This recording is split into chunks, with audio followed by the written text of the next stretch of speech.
The following is a paid program. Advice and opinions expressed on the program are solely that of Generations Chiropractic, not necessarily WBEV or Good Karma Brands.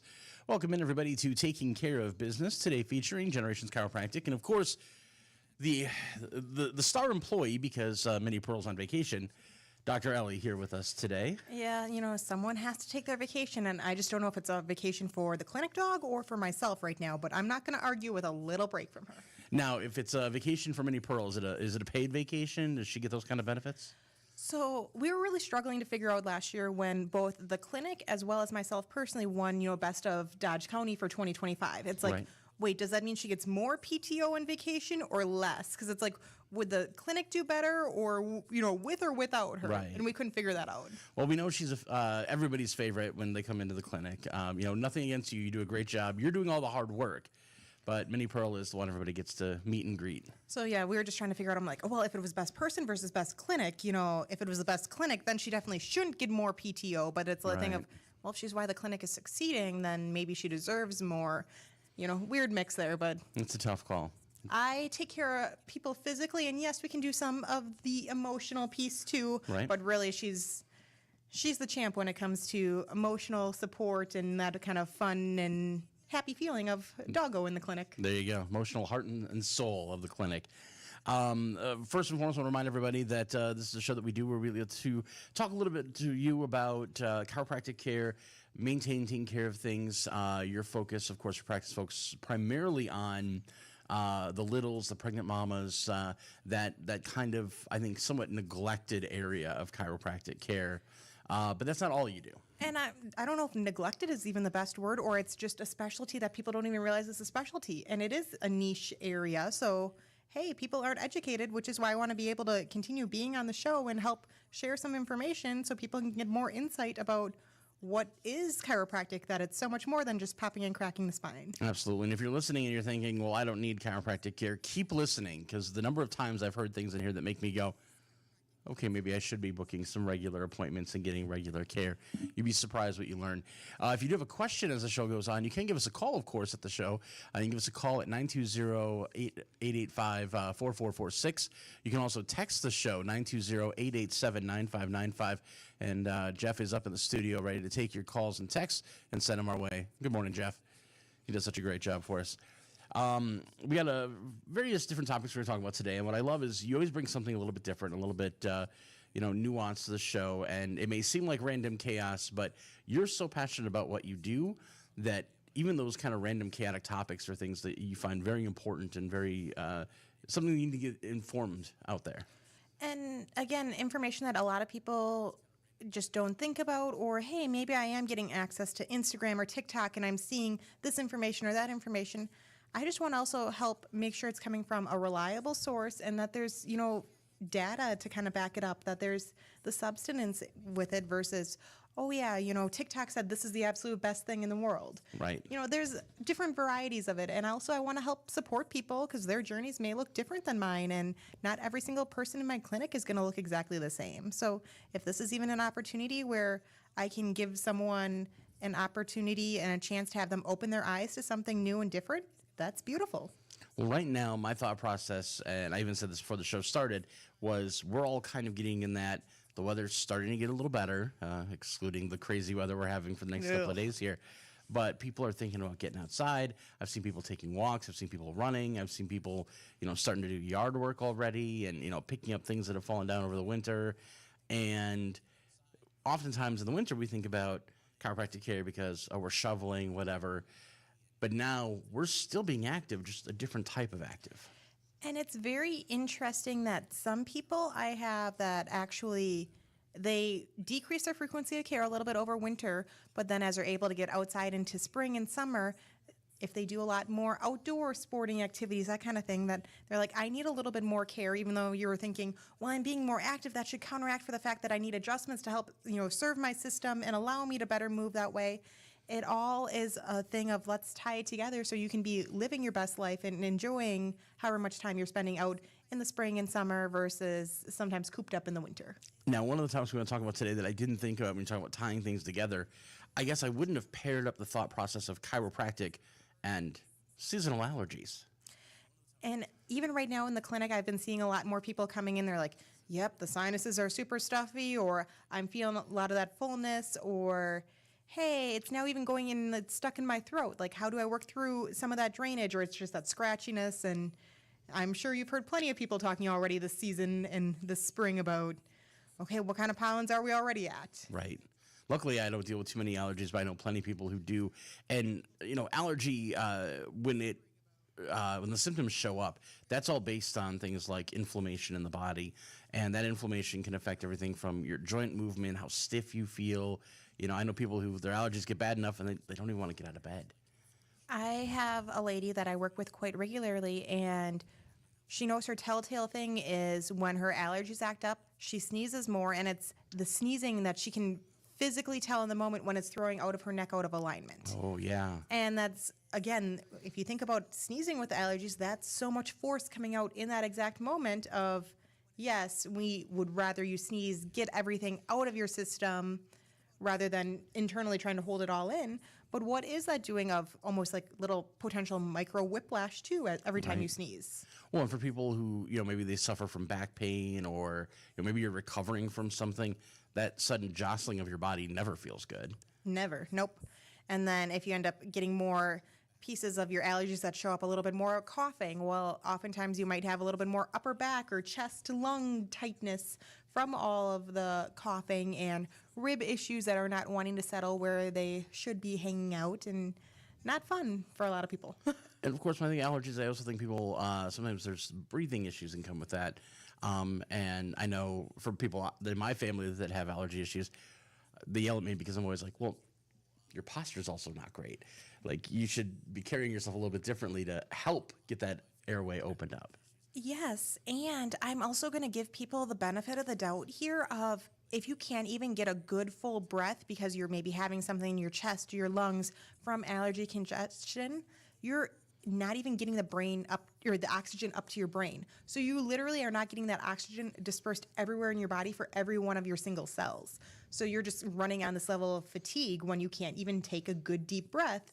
And whether that's from, okay, my posture's kind of slumped, or if it's, no, I have so much inflammation and my pathways, my airways are literally condensed. Right. And I mean, that can lead to like feeling tired and fatigued, can cause issues, you might not, I'm trying to think of the right word to phrase it, but I mean, that oxygen helps with, keeping the blood flow going, keeping the communication lines open in your body.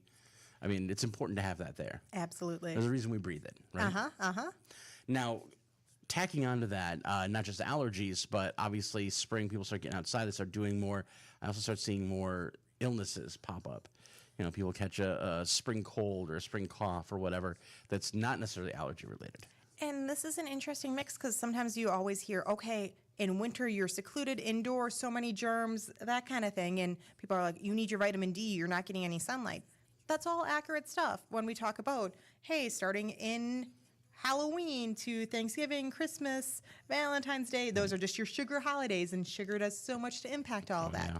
But when we're looking here into the spring, we also got to acknowledge, hey, we've been going through freezing, thawing. Hopefully we don't have any more of that freezing. I think we're done. I think we're done. So. Yeah. But what is happening between, especially this year when we had so many leaves that still kind of froze over, and then you got the different layers there, like different, almost like moldy pollens that you don't even realize as they start to unthaw. And some of those are precipitating issues within people. And then you look at, hey, I am spending just so much different time outside, and you're breathing in different quality air, which we always want it to be good air outside, and who knows what is actually happening there too. Right. Now, that's something that could be, those spring colds, the allergies tacking onto it. If you're somebody that already has underlying health issues, immuno issues, whatever, that could just be compounded, right?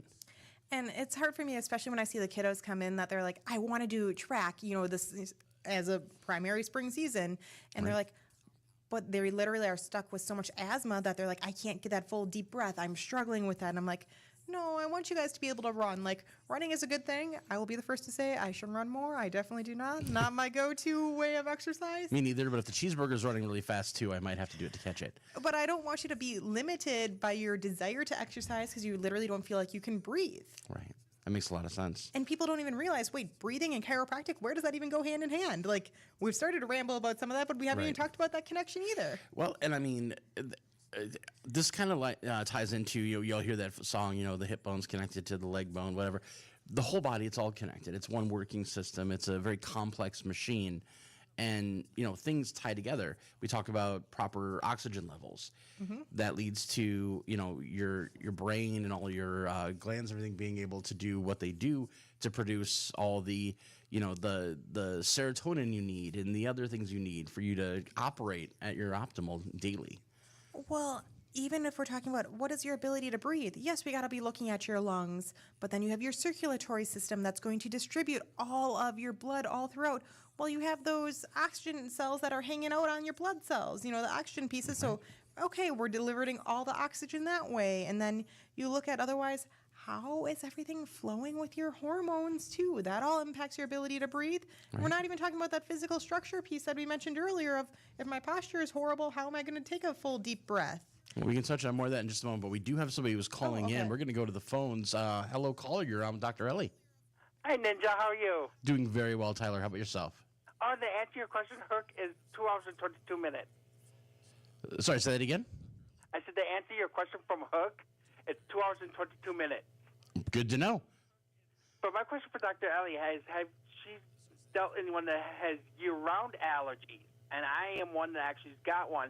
And I'm really bad about this time and the fall. It is really bad. Where I'll talk like where I can barely talk and all that. Try to clear my throat like every 5 minutes.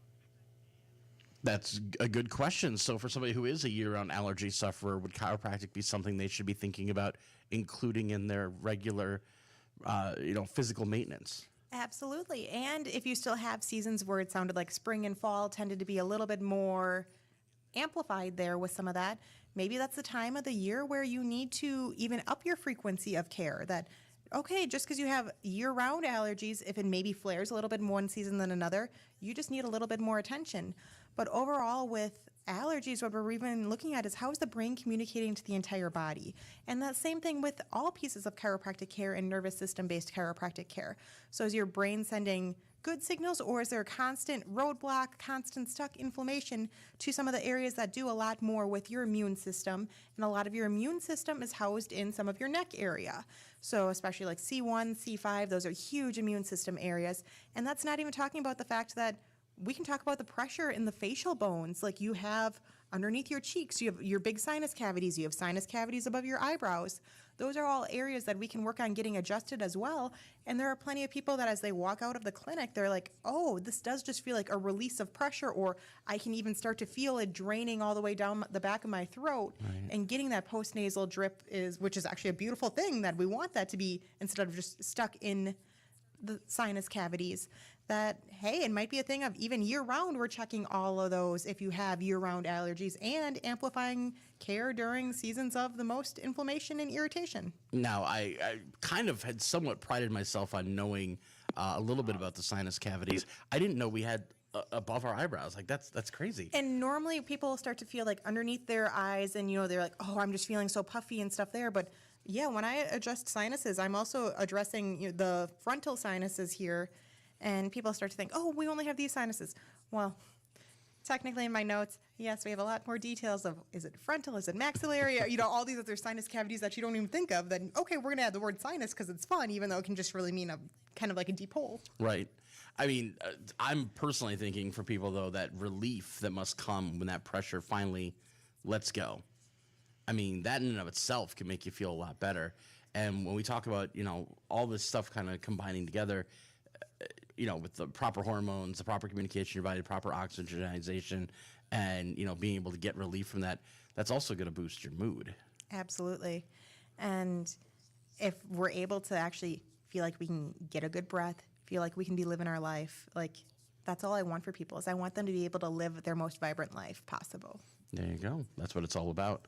I want to tie this in a little bit to something that I know somebody personally, my wife actually, who every so often goes through, I guess, bouts of, migraines, where they just come up and it's, okay, I need to be in a dark room, and it needs to be quiet, and it needs to be cool, and they eventually pass. but there are plenty of people out there who do suffer from migraines. Is there ways that chiropractic care can help with that? So again, normally there's different causes of migraines. Whether is it your spinal system and the physical bone piece, if we're talking about, hey, is that out of alignment? Or are we talking that it is maybe a lot more hormonal, endocrine? There are plenty of females that I get that come in for care that their migraines are literally like linked to where they are in their cycle. Right. So some people are like, hey, my migraine triggers are literally what I'm eating. Okay, cool. So we know that there's a lot of different triggers, no matter what the trigger is. When we're improving that communication system of the brain to the body, we're going to help lessen some of that. Will I say, okay, I'm going to get rid of your migraines, I'm going to cure your migraines? No, I do not say that. Right. I don't absolutely guarantee anything, but when we are able to get good communication, things normally subside. And I can easily think of one person in particular in the clinic that her biggest weather-related migraine piece often is actually from the cold or not necessarily, the cold, but the snow and even how then everything reflects when you're driving. Right. There are so many people that more commonly, I don't know if I want to say to the point of migraine level, but almost everyone is like, yep, I am just feeling different tension, headache patterns right now, or like, I know it's a sinus headache, or hey, I know it's, a headband headache, or I'm just feeling it right basically behind my skull, right, more by the eyes as more of an occipital headache or migraine. And headaches and migraines can show up in different presentations for people, but more importantly, how are the pathways from your brain to wherever you're getting these pain signals showing up? Something must not be happy. Right, because, pain in your body is always, it's a communication, right? That's an indicator of something. And as I've shared before, that I always love to share is pain, I think of standing for pay attention inside now. What is happening in your body that we just need to keep sending signals that you might be ignoring to then address it in some capacity. And for those people who do maybe suffer from, let's say, the barometric pressure suddenly changes, we got a storm coming or whatever, and they're starting to feel that, is there something they should do? Obviously, rushing out for emergency chiropractic care might not be the feasible option. And this is a thing where I'm personally grateful I don't have to work through some of those struggles myself. Same. I have my own challenges of different things that everyone has to work through. But I don't necessarily have the best solutions for some of that. I am normally a proponent of heat. It can be very beneficial for a lot of different things to help get better blood flow throughout, but also heat isn't a end-all be-all either. Right. I would obviously say, hey, let's aim for trying to get some chiropractic care, and sometimes it's kind of like, yeah, well, the storm front is changing, the weather front is changing. Sometimes you get achiness in one joint, all the joints. You always hear those stories of people who are like, okay, my knee is going to tell me it's going to storm. Oh, yeah. And it is kind of one of those, I'll be the first to say, hey, in high school I had knee surgery, and I can even just tell, like, if I'm going swimming or, even some different pressures like that, it feels different left versus right. And that's sometimes, not that the body has limitations to healing, but you got to look at what has all happened inside of it, though, too. Right. Yeah, I was going to say, I don't think anything ever heals back 100%, right? You end up getting all these layers of scar tissue, even if you're like, hey, I'm brand new, I'm good to go. People, especially with like knee replacements or hip replacements, are like, I can bend my knees again and it's feeling so good. Well, scar tissue is this beautiful thing that it creates layers to protect itself. Or completely healthy tissue that's never been damaged is nice and flat and smooth. And scar tissue, the way it literally goes is it basically creates more of like an X or diamond type pattern and overlapping each other and kind of mishmash and jagged, right, because it wants to try to add as much information and as much protection as possible. And now with the scar tissue, it's hard to break this up, and it's not the smooth, ideal pattern of something that's never been harmed. Right. And of course, your body does that because it's harder to break scar tissue than it is nice, fresh, new tissue. And you don't even think about scar tissue coming from the fact of if we are living in a constant poor posture, slouched position, you're like, oh, scar tissue must only come from if I've gotten a big cut or gotten surgery or something. No, scar tissue can build up just from repetitive little micro traumas, like we like to call them. And for people who are doing maybe sports or activities with a lot of repetitive motion, that could be something they deal with.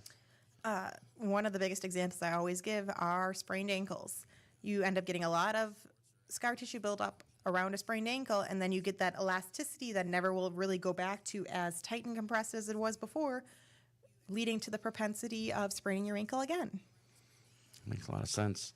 Obviously, we're hoping the weather that's happening will all pass and people will be able to get outside and start doing that gardening and that yard work.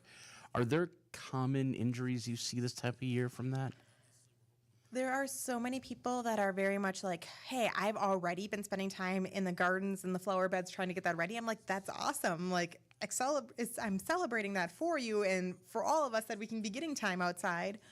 But depending on if you have a flat garden way on the ground or if you have a raised garden, I see a lot of people making different mention of, hey, my lower back is kind of sore Right. from being bent over so much. Or you have some other people who I'm now kneeling to really be digging up everything, and their knees just aren't normally used to it. So you can get different patterns showing up. Different people have different things that show up based on what height is their garden bed. Are we just tending to some of the flowers, or are we digging to really plant something and Right. weed? And of course, then what is the size of your garden? All the fun things. But I would just want people to have, more movement in their lower back. A lot of times, sometimes the repetitive, if you're doing a lot of manual digging rather than some of the tools, you'll notice it more in some of the upper back too of different tension patterns. And people never even tend to attribute, oh, all that is from the garden? Okay. And I'm going to celebrate the fact that hopefully you're either creating some beautiful flowers or you're even making those good homegrown vegetables. Right. Which, of course, healthy eating, always a good idea. Let's shift gears here a little bit. So I know a few people who the spring is kind of there. All right, I really need to get serious about, I want to get, beachwear ready, swimsuit ready. And I know a few of them will do these weird, like, I'm only going to drink nothing but water for like 3 days, or I'm going to do some sort of like fruit juice cleanse or detox or whatever. You have a recommendation for something that might be a different way to go about that. Yeah, so there can be some beautiful pieces of different detoxification forms and strategies. And even actually earlier today, someone in the clinic was asking me about, okay, have you heard of like this hydrogen peroxide? You take this, and I'm like, no, I'm not familiar with that kind of cleanse. Right. And there's a lot of different cleanses out there. I personally haven't looked into all that many of them, so I cannot give you any recommendations in that capacity. But one of the things that I love and I always think of about in spring and fall, those are the two primary times where I think of them, are detoxification, and I love to utilize it through the infrared sauna. Right, and we've talked about that before. You've got one there at the clinic. Yes, and I just love that it's able to allow you to really sweat out all of the toxins. There are different benefits of, depending on the settings, and if you're really looking for wanting to help support that immune health, really wanting to work on some of that detoxification. I've even had recently people, again, utilizing in the infrared sauna because they're like, I just want to work through some anxiety pieces. Right. So it's not that it needs to be only detoxification, but again, an additional way to help support the body in this transition season. And what's really nice, we talked about this a little bit before, but the infrared sauna is kind of nice because it's not one of those, you go in, towel wrapped around you, you pour some water into hot rocks kind of thing. Because it's using that light, it's kind of like a light therapy in a way, but it uses specific wavelengths. I mean, that's really where that infrared comes in. And a lot of it is even above my pay grade. So Right. people ask me, like, what are all the details? And I'm like, okay, you aren't going to have the steam component. The temperature is not as hot as you might anticipate with some other saunas, but literally the companies, and I keep the data and that kind of thing in a folder binder. People are like, no, actually, I want to look at all the data that this specific company has even done. And I'm like, cool. If you even want to nerd out more than me, all the more power to you. I just know I wanted to also find a very reputable company before bringing in any kind of product too. So I'm like, well, they have all the research and the science and data, but it's the wavelengths and how they orchestrate them and the different patterns and timing to create some of the differences in the different 6 preset programs that are a part of the sauna. You can always custom make something. I have a lady who, she's like, no, even, at like the 120, 130 degree temperature, she's like, that's too much for me. But like when we set it up to like 85, 90, she's like, that is perfect. She's like, I'm able to get the infrared. I'm able to get the wavelength health, like all of that too. And it's literally just the temperature that even isn't as high. Right. There you go. And how long do people usually sit in there? Sessions are, I say, about 30 minutes. Some of the presets, I think like half of them are about 30 minutes. One is up to 45. One is about 40, and one's 37. So that 30 to 45-minute time frame. And again, I just basically have the pricing for, hey, it's a 30-minute session, but if you choose the one that's 45 minutes, you choose the one that's 45 minutes. Right. Like no additional qualms about that. And it also, one of the things I always want to mention to people, if you're brand new to utilizing an infrared sauna, hey, try it out. If you only make it 10, 15 minutes, that's okay. Like if you're on a lot of medications, maybe you lived in a factory type environment and worked in that environment for many years, or you've previously had cancer and have gone through different chemo and radiation and you're on a whole lot of different medications, your body is going to try to detox all of your different prior life and environmental impacts in a different way. Right. So some people, it is a thing of like, whoa, I'm almost a little like woozy right now, just kind of after a short little time. Cool. You only lasted a little bit. Then basically let's credit you another one so that you can start to build up a little bit of that tolerance, because that's even more of an indicator if you're getting cold flu-like, you know the difference of if you're getting a flu-like sweat versus, Right. oh yeah, this is a sweat of, yeah, I'm working out, or I can tell I'm detoxifying. Yeah, let's build up your tolerance, because that means your body really, really is in need of it too. Right. It's kind of like going to the gym and working out. You don't just immediately jump on the strongest weights and start lifting. You got to build your way up to where you want to get. And some people can, and cool, awesome, all the more power to you. And also just don't overdo it either. It can also it can help with things like pain relief, can help with immune resistance. Those are other things that are kind of benefits of it as well. Obviously, for people who are interested, look online. There's a lot of information out there. Or swing by and ask to see the binder. I'm sure you have no problem just letting them take a look. No, yeah, I'm cool with that. And some people are like, wow, this is way too much nerdy information. I'm like, sorry. Now, you had a clinic you went to recently, is that correct? Or No. Okay, maybe Okay, I'm so reading this the way wrong. I just Okay. the way my wait, how do I squirrel moment all the Right. different notes? No, but I'm just kind of was wanting to dive into some recent things that I've seen in the clinic. So yeah. different, I don't know if like fun cases, presentations, but sometimes I feel like some of the better calls we've had, we've just gone through and talked about like, wait, how can chiropractic help with this, and how might it help with this, and that kind of thing. And some recent things that I just feel like we haven't talked about specifically all that much recently either. Yeah. Well, let's definitely dive into that, because we know, especially if you're somebody who maybe you only have one kid, or it's your first time taking kids in for chiropractic care, you may not understand the benefits and the impact that can have on other challenges you might be having with raising a child. And there are plenty of times, even recently, that I've been noticing that, hey, something that I'm going to say is a little bit more of a musculoskeletal thing has brought about the parents' insight to, let's get this kiddo some care. And then they're actually noticing in their other kiddos, as we're starting to have conversations about what's going on, they're like, wait, could chiropractic maybe help them too? Right. Or, oh, they're not the ones complaining about pain, but they're the ones that are maybe dealing with a little bit more anxiety or stomach or, something along those lines, versus kind of recently I had one kiddo come in. She was a baby, so kiddo, baby, Right. whatever you want to call that. And, it was more latching issues and how is baby going to feed. And we're actually looking at the structure of some of the facial bones too and helping ease that. Baby is latching better, doing better there. And we're also like, okay, if we don't address this, like, there's going to be so much different uneven pulling, or you see those torticollis pictures of baby in the stroller in the car seat, head Right. completely tipped off to the side. And you see those and you think, oh, musculoskeletal, something like that's got to be so tight.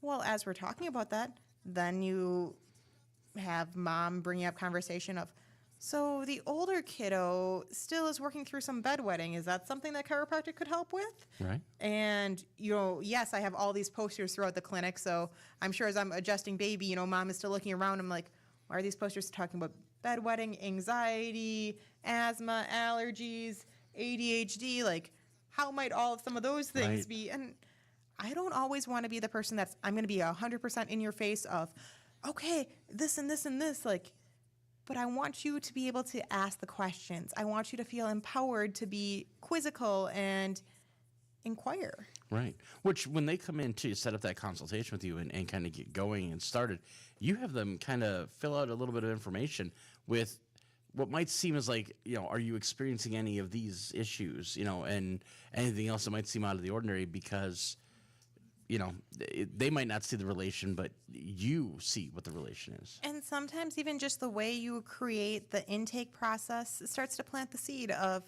well, yeah, I had that as a kiddo, or my kiddo had that when they were really young, but then they grew out of it, so we're just fine. Well, maybe we didn't get everything to fully reside just by growing up. It doesn't just resolve on its own. Right. Now, I want to touch on the bedwetting thing a little bit. Yeah. So if, so you get a child who they should be well past the point where bedwetting is an issue, and it's still an issue. Maybe it's a nightly issue or a couple times a week issue.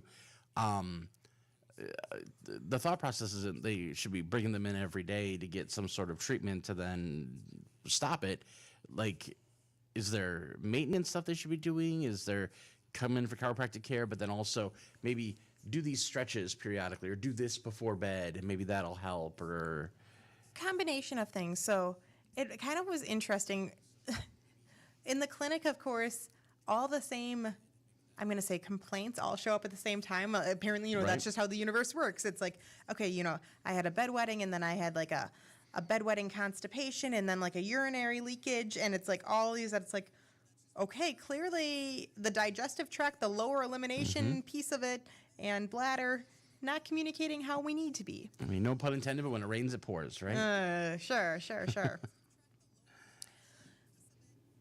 In a part of the intake process, what I love is that we utilize a scan system. So we're able to really measure how well is the brain communicating to all parts of the body. Right. And looking at the different, as it's leaving different levels of the spine, are we getting mild, moderate, or significant roadblock to certain areas? So we're able to utilize some of that functionality, especially in kiddos. We're looking at temperature along either side. Literally, as you're leaving the spine, is temperature equal side to side, or is there differences? And you wouldn't even think, oh, you're an inch apart? Of course it should be the same temperature. Right.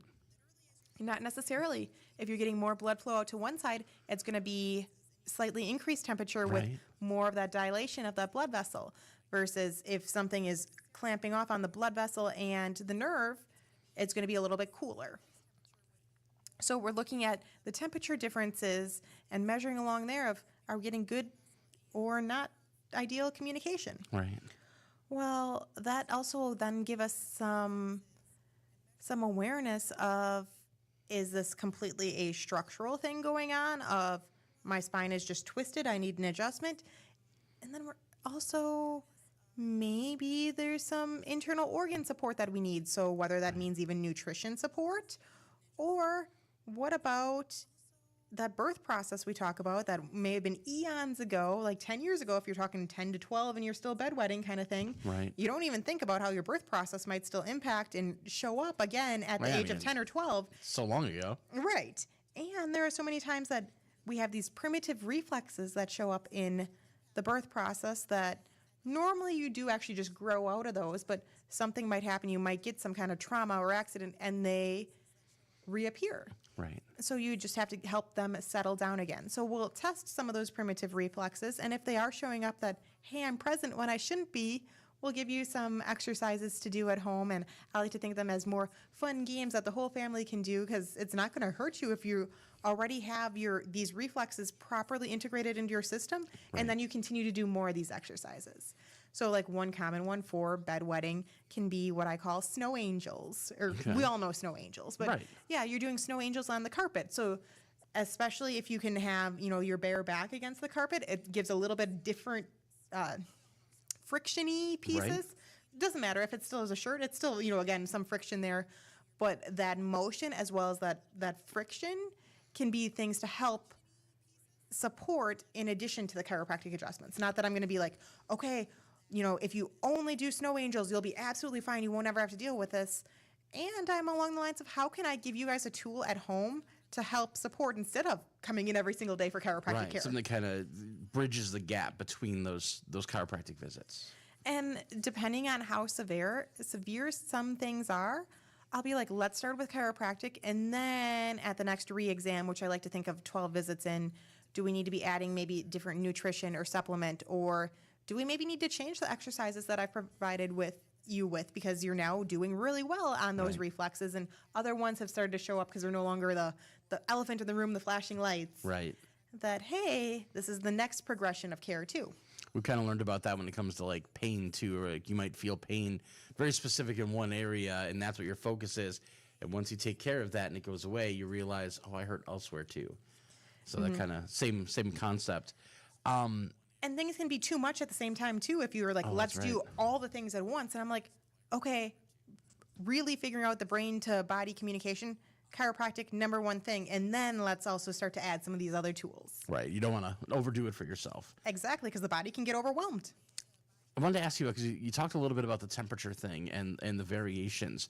Is this something that plays a role in the rest of the body as well? Like if it's somebody who maybe they have cold spots, abnormally cold spots in places, or spots that tend to be abnormally warm, is that an indicator potentially? I can't say I found any correlations with those. Okay.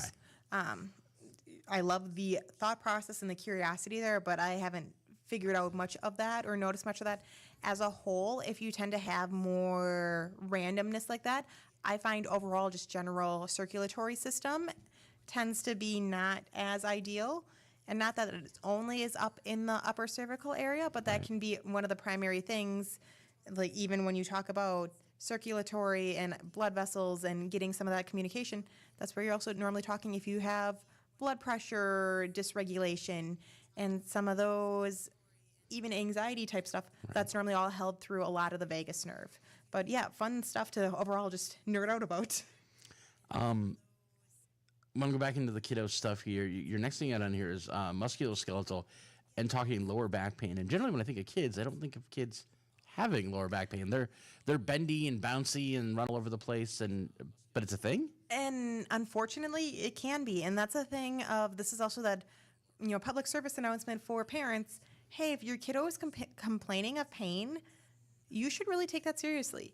Yes, we're going to have some aches and pains of, growing pains. Right. Yes, that is going to be some of the process. But if a kiddo is like, I am really, feeling some pain there, like, I don't want that to be ignored. Like, signals are going funky and haywire everywhere for a kiddo to be feeling pain. And not that kiddos are just immune to everything, or the fact that, hey, some kiddos might be a little bit more not emotionally regulated fully yet because we're still in that developmental stage, that different discomforts might be amplified a little too much. But there is that balance of, if you're complaining of pain as a kiddo, let's look into what's going on.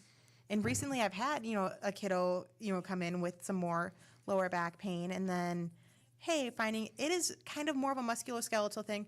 Kids are getting a lot more back into the baseball season right now. Mm-hmm. So I've noticed even some more kiddos are like a little bit more shoulder stuff recently and a little bit more lower back stuff.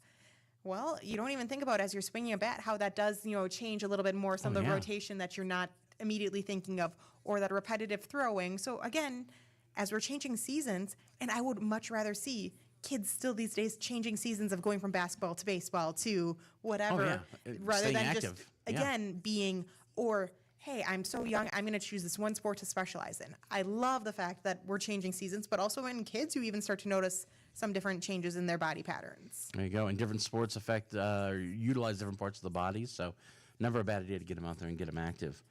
One of the things I hear a lot when it comes to parents, especially if they have multiple kids, it's, Billy's going through this right now. He's complaining about, or maybe he walks a little funny or something. And, Tommy went through the same thing, but Tommy grew out of it. Tommy's fine. Mm-hmm. And just because they're siblings doesn't mean that they're developing the same way.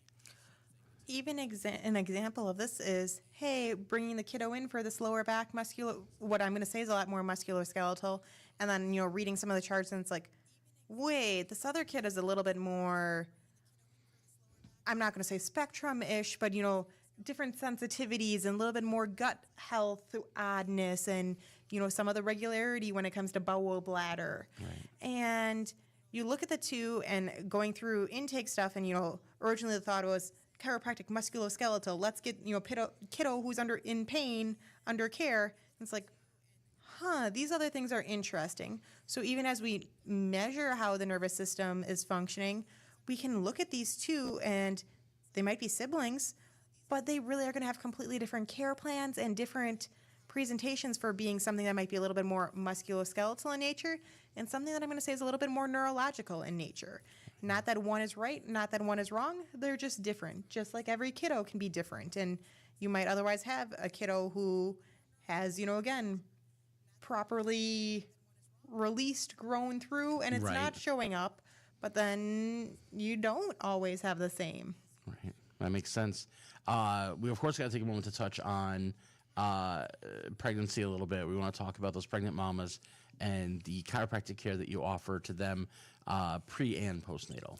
I currently am not that I'm nearing the end of my pregnant mamas, but I had this huge batch within the last month and a half. So many pregnant mamas give birth, and that's always so exciting.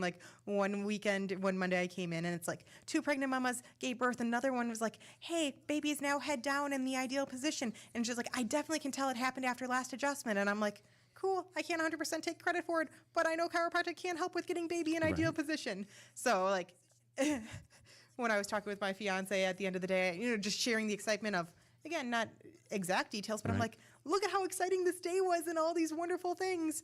And he's okay. And I'm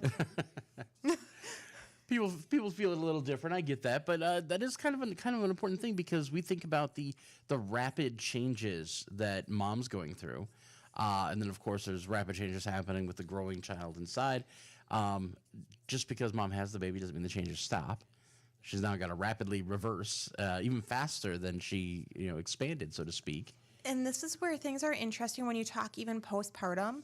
I am along the lines of I want to allow moms the ability to take as much time as they need before coming back in to get chiropractic care, and note that also postpartum care is just as important, if not more important, than prenatal care. Right. Because now you're probably carrying the baby a lot more, holding the baby, breastfeeding, or if you're even still bottle feeding, you're still holding and carrying a lot of different things. And normally the focus tends to be only on the little one rather than let's support mom in the process too. Let alone ours. Is there a thought about continuing to grow the family in future years? I know it's I have this infant in my hand. Don't make me think about going through this again, even though I'm so excited about the outcome. But I want to make sure that pelvis is healing just as efficiently and effectively as we were thinking about how is it going to be expanding in the birth process. Because generally the focus for a lot of people shifts from mom to baby. Baby healthy, baby taking care of everything. Mom can get a little neglected sometimes. Even when it comes to chiropractic care, and if someone is I want to get prenatal care, it's often starts with mom feeling some moments of discomfort. Right. And it starts sometimes with the lower back stuff, not the, I've seen stats that we can have shorter delivery time, better positioning for baby, speedier recovery. And it tends to be, again, that lower back stuff coming in. What I love is we can start the conversation about that lower back, meet them with where they're at, give birth, and they're hey, I've recently had a lot of moms come in that they're this is the first time I did chiropractic with this pregnancy, but I'm already a week later. I'm someone was saying I was going out to the Easter egg hunt, and I had and her sister looked at her how are you out here at 7 days postpartum? She's I'm feeling good. That's awesome. We celebrate that. Also, I'm moms, you can still chill out too. That is an okay thing. Right. Take the time you need, obviously. But no, that's really important. And that's, again, Generations Chiropractic. I mean, you're working with generations of families. You've got some families that are, it might be a couple different generations that come in and see you, mom, kids, grandparents, maybe. But a huge focus on those pregnant mamas, that pre-postnatal, and those little ones. And the one thing I also want to give the heads up of, hey, with prenatal care, we're now feeling good. We're excited. Mom is even recovering really quickly postpartum.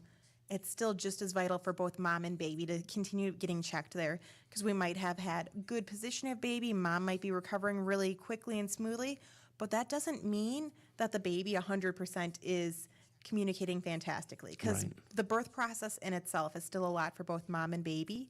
And I've even recently had a little one who, came in probably about 10 days postpartum, a week postpartum or so. I laid baby on baby's belly, and she instantly, within 15 seconds, rolled onto her back. Baby shouldn't be rolling at 10 days old. Right. that means there's a lot of tightness and a lot of tension, and we celebrate that mom is feeling great and mom had a good labor, a good delivery. Right. And let's make sure we're getting this little one care too, even though sometimes people are coming in, okay, as a mom, I just need that prenatal care to get out of lower back pain. Well, here, this is a demonstration that your little one is in need of some attention too. Right. And of course, we've talked about a little bit earlier how that can help with things like latching on, sleeping through, better. Can help with babies that are colicky. There's a lot of different things that that chiropractic care can kind of help with. Mm-hmm. Awesome. Well, remind everybody again how they can find you. And I see we've got a note on here about some time in May that you guys are going to be closed, the clinic. Just a little bit, yeah. So overall, best way to reach out to the clinic is, I'm going to say texting over calling, but you could call if needed. Mm-hmm. Phone number would be 920-885-0641. Otherwise, actually, even if you send an email, the email address is generationschiropracticwi@gmail.com. Mm-hmm. That always comes to my phone. I don't separate myself from the email. I separate myself from calling or texting at the clinic, if I'm out of the clinic. But I can always get the emails and respond to them almost ASAP. Website is generationschiropracticwi.com. And yeah, still definitely want to be here to continue serving people, but I'm also super excited. The first week of May, I'll be heading down to Kansas City for a week-long continuing ed seminar. Oh, nice. So I'll be able to continue to learn more, and this is a seminar called Spinning Babies. So it's really primarily focusing on that prenatal time frame again, like if baby isn't in an ideal position inside a mom, what are additional tools and ways that we can support mom, and additional exercises we can give mom as take-home assignments and that kind of thing to work on creating space in her belly to relieve any kind of lower back discomfort, dysregulation, as well as giving baby the space baby needs to be in an ideal position for how her birth is to come. Well, hopefully we'll hear about a little more of that when you come back to see us next month then. Yeah, I definitely am sure I will be nerding out on all of that. I love it. I love it. Well, Dr. Ellie, as always, I swear we don't get enough time, but we look forward to talking to you again next month, and thanks for coming on. Sounds like a plan. Take care until then. This has been a paid program. The advice and opinions expressed on the program are solely that of Generations Chiropractic, not necessarily WBEV or Good Karma Brands.